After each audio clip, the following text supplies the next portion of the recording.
नमस्कार दोस्तों, मैं आरती आप सभी का स्वागत करती हूँ। छोटा सा प्यारा सा एक गारी गीत लेकर आए हूँ। जैसा भी लगा कमेंट बॉक्स में जरूर बताइएगा हमारा गीत कैसा लगा। बहुत ही सुंदर गीत है दोस्तों, तो गीत के माध्यम से आइए मैं सुनाती हूँ। जैसा भी लगा कमेंट में जरूर बताइएगा।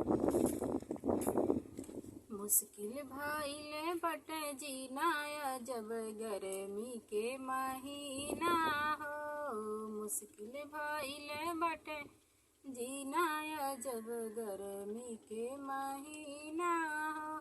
ससुरो हमारे पंखा ले आए, ससुरो हमारे पंखा ले आए।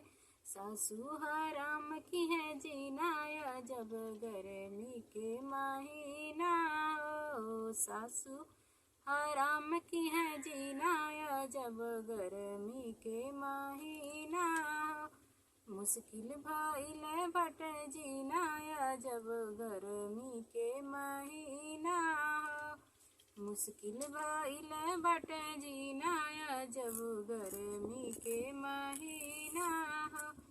जेठऊ हमारे कूलर ले आए, जेठऊ हमारे कूलर ले आए।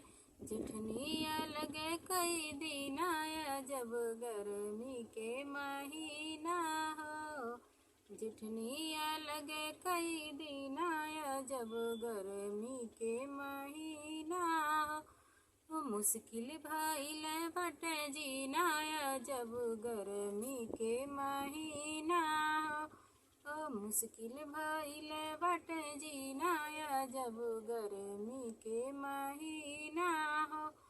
सैया हमारे सिले आए, सैया हमारे सिले आए।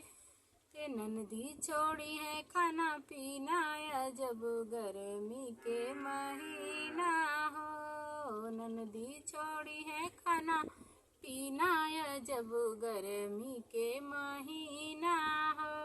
मुश्किल भाईल बटे जीना जब गर्मी के महीना हो, मुश्किल भाईल बटे जीना जब गर्मी के महीना हो।